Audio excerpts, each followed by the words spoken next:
Hi అండి, నమస్తే. మేము లేపాక్షి టెంపుల్కి వెళ్ళిన వీడియో ఎడిట్ చేసి వేస్తున్నాను.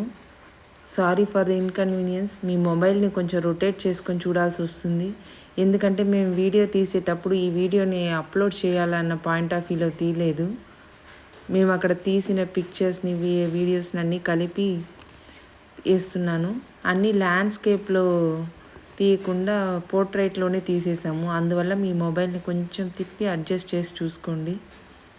సో ఇప్పుడు మేము కొచ్చిలో ఉన్నామని తెలుసు కదా. సో మేము దీపావళి కోసము ఊరు వెళ్ళాము. మా ఊరు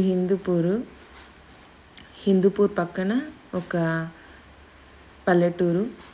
సో అక్కడ మా పేరెంట్స్ వాళ్ళందరూ కూడా వచ్చారు దీపావళికి. అందరం కలిసి ఎక్కడైనా వెళ్దామని ప్లాన్ చేసుకొని మేము లేపాక్షి టెంపుల్కి ప్లాన్ చేసుకున్నాము. లేపాక్షి టెంపుల్కి మా ఊరు నుంచి ఆటో మాట్లాడుకున్నాము. అందరము, మా ఆడపడుచు వాళ్ళు, అత్త, మా అమ్మ, నాన్న, మేమందరము 10 మంది దాకా వెళ్ళామన్నమాట. సో ఫస్ట్ 1300 మాట్లాడుకున్నాం. మళ్ళీ అక్కడ లేట్ అయ్యే కొద్దికి 1700 ఛార్జ్ చేశారు. సో ఇప్పుడు మీరు వెళ్ళాలంటే ఎలానో చెప్తాను. మీరు బెంగళూరు నుంచి వెళ్ళాలంటే బెంగళూరు నుంచి హిందూపూర్కి ట్రైన్లో వెళ్ళేసి హిందూపూర్ నుంచి లేపాక్షికి కార్ కానీ ఆటో కానీ మాట్లాడుకొని వెళ్ళచ్చు. హిందూపూర్ నుంచి లేపాక్షికి 14 కిలోమీటర్స్ డిస్టెన్స్ ఉందన్నమాట. హైదరాబాద్ నుంచి ఒకవేళ వస్తున్నట్టయితే హైదరాబాద్ నుంచి హిందూపూర్కి ట్రైన్లో వచ్చేసి హిందూపూర్ నుంచి లేపాక్షికి రావచ్చు. ఒకవేళ చెన్నై నుంచి వస్తుంటే చెన్నై నుంచి హిందూపూర్కి వచ్చేసి హిందూపూర్ టు లేపాక్షి మీరు ఆటో కానీ బస్ కానీ లేకపోతే ఏదైనా కార్ కానీ ట్యాక్సీ మాట్లాడుకొని రావచ్చు. నార్త్ ఇండియా నుంచి వచ్చే వాళ్ళైతే బెంగళూరుకి వచ్చేయడం బెస్ట్. సో మేము కొచ్చి నుంచి బయలుదేరేసాం. కొచ్చి నుంచి దీపావళి కోసం మా నేటివ్ ప్లేస్కి వెళ్తున్నాము. సో ఇప్పుడు టెంపుల్ హిస్టరీ అంతా చూద్దాము. ఇటు చూడండి, లేపాక్షికి వచ్చినాం. మెట్లు ఎక్కుతా ఉన్నారు. డాడీ, బావ, అక్క, మమ్మీ, తమ్ముడు, లడ్డు,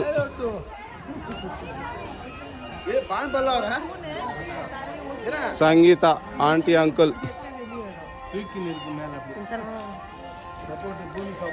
ఈ గుడికి ఇంకో పేరు కూడా ఉంది, వీరభద్ర గుడి. అందరికీ వీడియో తీసేసినప్పుడు విజయనగర సామ్రాజ్య సమయంలో కట్టారు. 1538 సంవత్సరం అచ్యుత దేవరాయలు అనే రాజు కట్టి ముగించారనమాట. ఈ గుడి వచ్చి పెద్ద కొండపైన ఉంది. 5 ఎకరాల పెద్ద బండపైన ఈ గుడి వచ్చి పునాది లేకుండా కట్టారు. ఈ గుడిని 3 భాగాలుగా విభజిస్తారు. నాట్య మండపం, కళ్యాణ మండపం, గర్భగుడి అని చెప్పి. నాట్య మండపంలో రంభ, దత్తాత్రేయ, తుంబ, నందీశ్వర వీళ్ళందరూ నాట్యం వేస్తున్నట్టు, మృదంగము వాయిస్తున్నట్టు, నాదస్వరం ఊదుతున్నట్టు ఇలాంటి బొమ్మలన్నీ చెక్కుంటారు. పార్వతి పరమేశ్వర్లు అది చూసేటట్టు చెక్కుంటారు ఒక్కొక్క స్తంభంలోనూ. మళ్ళీ ఆ కాలంలో ఇలా పైన అంతా బొమ్మలు చేత్తోనే గీసి దానికి రంగులు, కూరగాయలు, పూలతో రంగులు చేత్తో నూరి రంగులేసి ఉంటారు. ఆ రంగులు నూరడానికి కోసం ఉపయోగించిన రోళ్ళు అవన్నీ బయట బండల పైన కనిపిస్తుంది. మనం ఇప్పుడు కూడా చూడొచ్చు. ఈ గుడికి రామాయణానికి సంబంధం ఉందన్నమాట. ఈ రావణాసుడు సీత తల్లిని ఎత్తుకెళ్ళేటప్పుడు జటాయు పక్షి వచ్చి కాపాడడానికి ట్రై చేస్తుంది కదా సీతమ్మ తల్లిని.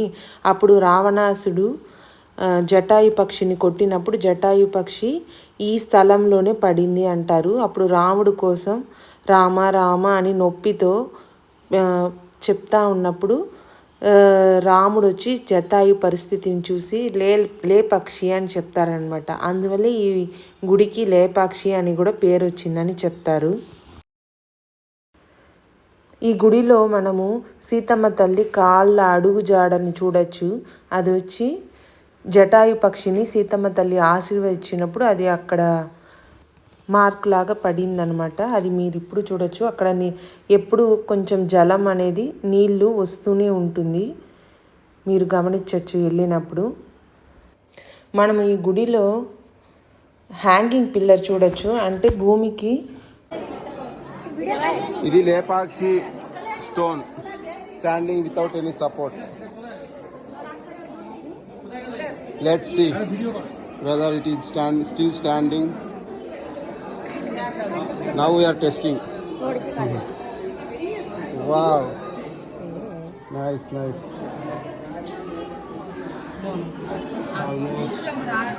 Almost standing, but a little bit. Yeah, కొంచెం వరిగిపోయిందా?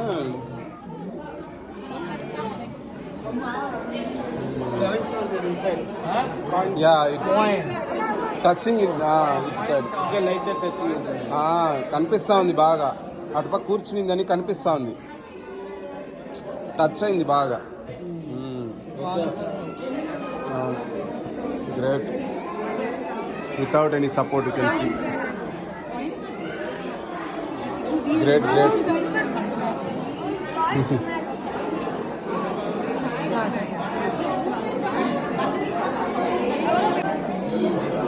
Yes, there it is.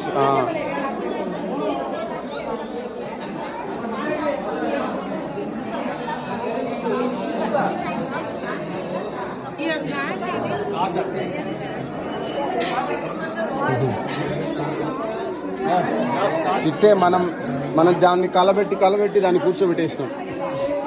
మనం ఈ గుడిలో హ్యాంగింగ్ పిల్లర్ చూడొచ్చు, అంటే భూమికి ఆనుకోకుండా ఉంటుందన్నమాట. జస్ట్ ఒక 1 ఇంచ్ గ్యాప్ ఉంటుంది, కానీ ఇప్పుడు అది అయితే ఒక్క మూలన మాత్రం అలా ఆనుకుంటా ఉంది. అది ఎందువల్ల అయితే 1902లో బ్రిటిష్ వాళ్ళు ఈ పిల్లర్ ఎలా భూమికి ఆనుకోకుండా ఉంది అని చెక్ చేద్దామని చెప్పి ఏదో రాడ్తో ఆ పిల్లర్ని కదిలించడానికి ట్రై చేశారు. అలా కదిలించడం వల్ల ఏమైందంటే మిగతా పిల్లర్లో అంతా క్రాక్ పడడం మొదలెట్టింది. సో ఇది సెంట్రల్ పిల్లర్ లాగా ఉంది, గ్రావిటీతో ఈ పిల్లర్ ఉన్నట్టుంది. సో దీన్ని కదిలించడం వల్ల మిగతా పిల్లర్స్ అన్నీ పడిపోయేలాగా ఉంది అని చెప్పి అంతటితో ఆపేశారు. అందువల్ల ఈ పిల్లర్ని కొంచెం కదిలించడం వల్ల ఒక్క మూలను మాత్రం 1 ఇంచు అలా కిందకి తగిలి ఉంటుంది. ఇంతకుముందు అయితే ఆనుకోకుండానే ఉండింది భూమికి. ఇది మొత్తము ఇక్కడ ఈ 5 ఎకరాల్లో ఉన్న పెద్ద రాయుల్ని పగలకొట్టి వాటితోనే ఈ గుడి మొత్తము నిర్మించారనమాట. సో ఆ రాళ్ళని పగలగొట్టడానికి ఆ కాలంలో ఏ ఆయుధాలు లేదు. ఎలా పగలగొట్టుంటారంటే ఆ రాళ్ళ మధ్యలో చిన్న బొక్కలు పెట్టి అందులో చెక్క ముక్కలు పెట్టేసి నీళ్లు పోస్తే ఆ చెక్క ముక్కలు వచ్చి నాని ఉబ్బడం వల్ల ఆ రాయి పగిలిపోతుందన్నమాట. సో ఈ టెక్నిక్ని యూజ్ చేసి వాళ్ళు పెద్ద రాళ్ళని పగలగొట్టించి ఈ గుడి అంతా పిల్లర్స్తో కట్టారనమాట. ఈ గుడిలో 3వ భాగమైన కళ్యాణ మండపము. ఇది సగం పిల్లర్స్ అన్నీ కట్టేసి పైన టాప్ వేయకుండా ఓపెన్గా మీరు చూడొచ్చు. ఇది ఎందుకు ఇలా ఉందంటే ఈ గుడి నిర్మాణం కోసం డబ్బులు ఇస్తూ ఉన్న ఒక రాజు వచ్చి తర్వాత ఎందుకో ఇవ్వలేకపోయినారు. మళ్ళీ ఏదో కొంచెం ఫినాన్షియల్ ఇష్యూస్, మళ్ళీ ఏదో పొలిటికల్ ఇష్యూస్ వల్ల ఈ గుడి కళ్యాణ మండపం కట్టడం సగంలోనే ఆగిపోయింది. ఇప్పుడు కూడా మీరు అలానే చూడొచ్చు, ఓపెన్లోనే ఉండి సగంలోనే చూడొచ్చు ఈ గుడిని.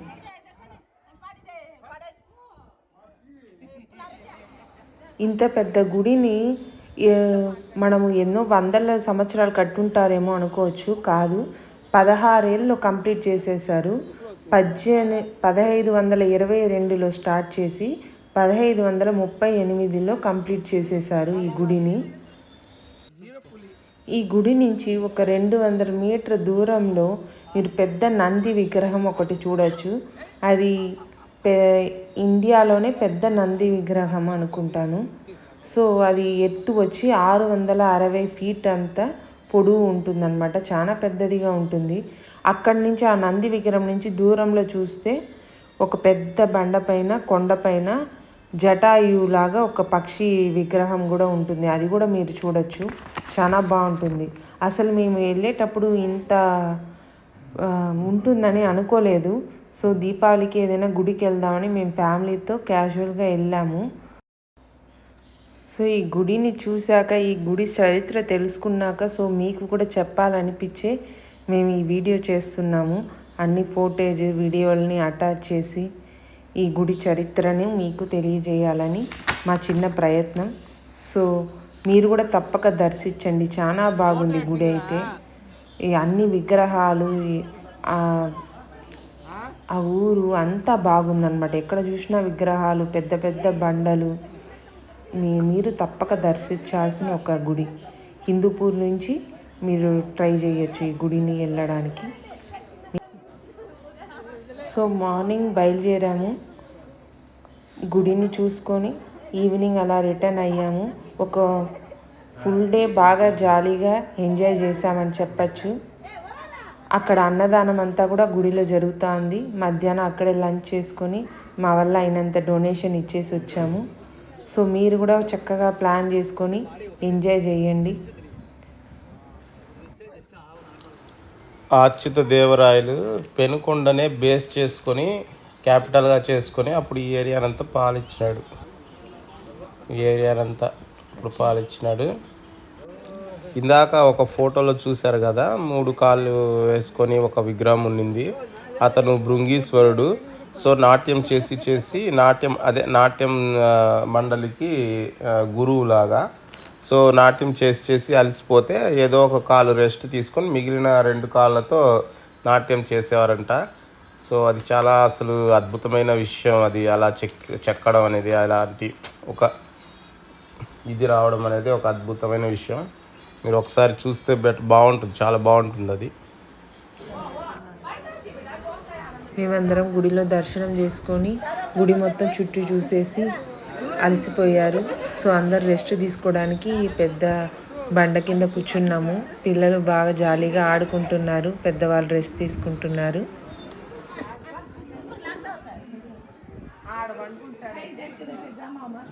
నాకు కూడా దిప్పు.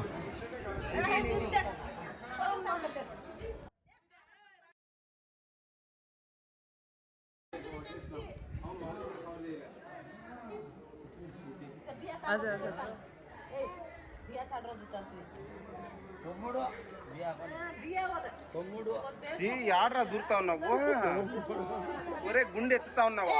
ఎత్తు ఎత్తు ఎత్తు గుండె ఎత్తు, గుండె ఎత్తు పెట్టి గుండె ఎత్తు ఎత్తు ఎత్తు. కమాన్ కమాన్ చి గుండె ఎత్తు పెట్టి ఎత్తు పట్టుకొని ఎత్తు ఎత్తు.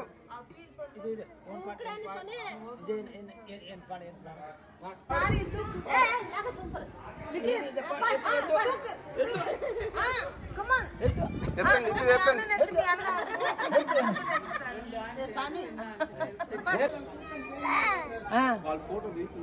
పనుకున్నావా?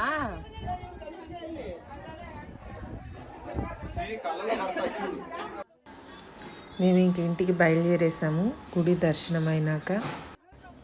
మీకు ఈ వీడియో నచ్చినట్టయితే లైక్ చేయండి, షేర్ చేయండి, కామెంట్ చేయండి. తప్పకుండా మా ఛానల్ని సబ్స్క్రైబ్ చేయండి. నమస్తే, టాటా బాయ్.